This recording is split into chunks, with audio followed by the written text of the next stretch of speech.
Tigilan mo muna yung pagpapakamatay mo sa treadmill Seryoso. Tignan mo kung asan ako ngayon.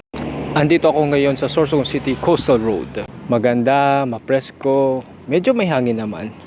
Pero pagpapawisan ka pa rin sigurado. Today, I only need 5k steps. Sa pacing ko, that's about 50 minutes. Nahihit kong 1k steps every 10 minutes. And medyo layas ako ngayong maghapon. Nahit ko na agad yung ng 5k steps. Walking is literally free. Ang pinaka-investment mo lang naman dyan is ang oras at konting pagod. Plus, di pareho ng intense cardio na mataas ang glycogen spike. Kaya stable lang appetite mo. Di ka biglang gugutumin pakatapos.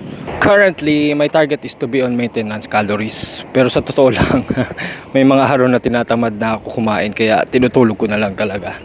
So, accidentally, cutting pa rin. Mga around 300 calories, max na siguro ang 500 calories. Pero wag na kayong gumaya sa akin. Basta ako, chill lang. So, tapos ng araw ko, andito na ako ulit sa kotse. So, kayo, anong current goal nyo?